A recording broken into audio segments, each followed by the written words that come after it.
O legado de Samuel Colt. Este é o Visão Libertária, sua fonte de informações descentralizadas e distribuídas. Samuel Colt foi um armeiro, engenheiro e empreendedor americano, que fez fortuna após criar e patentear o famoso revólver como conhecemos hoje. No dia 25 de fevereiro de 1836, o jovem Samuel, então com 21 anos, patenteou uma ideia que, para muitos historiadores, mudou a história mundial. Ele foi o inventor do revólver de 6 tiros com cilindro removível, o lendário Colt 45. Na sociedade em que vivia, os armamentos disparavam apenas uma munição por recarga. Colt teve essa ideia quando era marinheiro e observava o funcionamento do eixo tracionador de um navio. Então, ele pensou em anexar na arma de fogo um tambor que, após efetuado um disparo, girava e recarregava a arma, permitindo imediatamente um novo tiro. O slogan de sua arma era: Abraham Lincoln tornou todos os homens livres, mas Samuel Colt os tornou iguais. A ideia era que com uma arma não importava mais a força física de uma pessoa, pois todos tinham a mesma chance de ataque e defesa. Como um filho da Revolução Industrial, não é nada absurdo dizer que ele foi um dos homens que mudaram o curso da história para sempre. Antes dele, as armas eram pesadas, de pouca precisão, e só podiam efetuar um disparo por vez. E por isso, era comum as guerras se desenvolverem para batalhas campais, como eram na Idade Média, com muita pancadaria, sangue, o uso de armas brancas e tudo que uma batalha campal tem direito. Nesse tipo de conflito, a força física, a idade e o condicionamento são os diferenciais entre a vitória e a derrota. Só que tudo mudou quando Samuel a sua invenção revelou.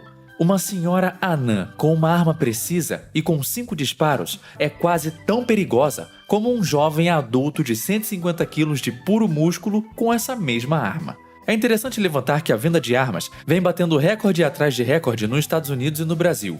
Em terras tupiniquins, o crescimento na venda de cartuchos aumentou em 98% de janeiro a maio se comparado ao ano anterior, e em Trumplândia, o aumento foi de mais de 60%.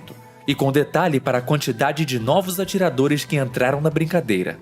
Parece que ainda existe sanidade no mundo. Pessoas que não depositam sua fé no poderoso e benevolente Estado para sua própria proteção.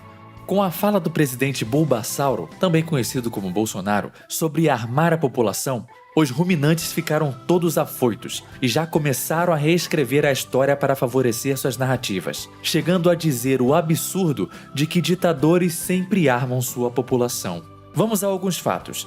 Em 1918, o Conselho dos Comissários do Povo decretou a rendição das armas, onde todas as pessoas deveriam entregar suas armas de fogo, baionetas, bombas e espadas para o Partido Comunista Soviético. Mas é claro que os membros do partido eram pessoas especiais e iluminadas, eles ainda poderiam ter armas. Em 1919, a República de Weimar aprovou a primeira lei restritiva sobre armas de fogo na terra do bigodismo, que ordenava a entrega de todas as armas para o governo e dificultou muito a compra e o porte legal, lembrando bastante como é aqui em Banânia. Em 1933, os bigodistas, para não falar aquela palavra com N que pode diminuir o alcance do vídeo ou até derrubá-lo, assumiram o poder e em 1938 passaram 2 leis sobre o assunto, a Lei Bigodista sobre Armas e a Regulação contra Portes de Armas dos Judeus, que na prática proibia a posse e a compra de armas pelos judeus, inclusive armas brancas, e facilitava para os alemães puros. Existe hoje a associação Judeus pela Preservação da Posse de Armas de Fogo, e como o progressismo nos ensinou, devemos respeitar o lugar de fala das pessoas que foram oprimidas, não é mesmo? Podemos lembrar de ações parecidas na China comunista, Cuba, Coreia do Norte e vários outros governos tiranos viciados em controle e poder. Mas vamos nos contentar com apenas esses 3 exemplos. Talvez o Sr. Bovino Gadoso ainda não esteja convencido e argumente, mas é irrelevante ter armas contra exércitos profissionais. Isso é só justificativa para oprimir as minorias. Para rebater esse argumento, vou apresentá-los um pouco da história do Afeganistão, chamado por alguns historiadores de O Cemitério de Impérios. Como uma rota comercial milenar e habitada por diversos povos rivais, a região foi palco de literalmente centenas de conflitos, criando no povo a rejeição à ideia de ser governado, junto de uma cultura que favorece a proficiência com técnicas de guerrilha.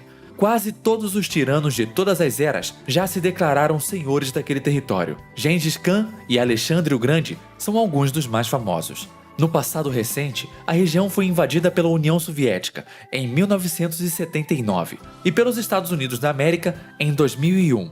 E nem as grandes potências conseguem derrotar o pequeno país asiático.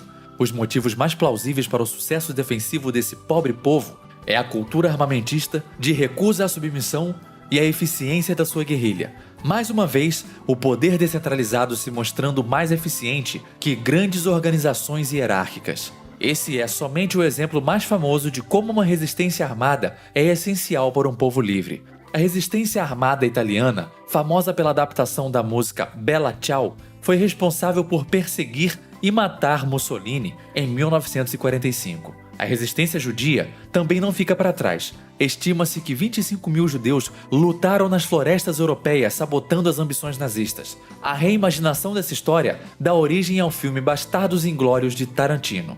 E quem poderia esquecer da Morte Branca, soldado e fazendeiro finlandês, responsável por mais de 500 baixas infligidas ao Exército Vermelho entre 1939 e 1940. Paz armada é um pleonasmo. Quando só um lado tem armas, se dá o nome de dominação, domínio, etc. E não paz. Veja o vídeo nesse canal chamado Desarmamento é uma opinião com uma arma, para entender um pouco melhor sobre o assunto. Cada pequena restrição ao acesso às armas na sociedade é um passo na direção da servidão. A liberdade se perde em fatias, como um salame sendo cortado por uma faca.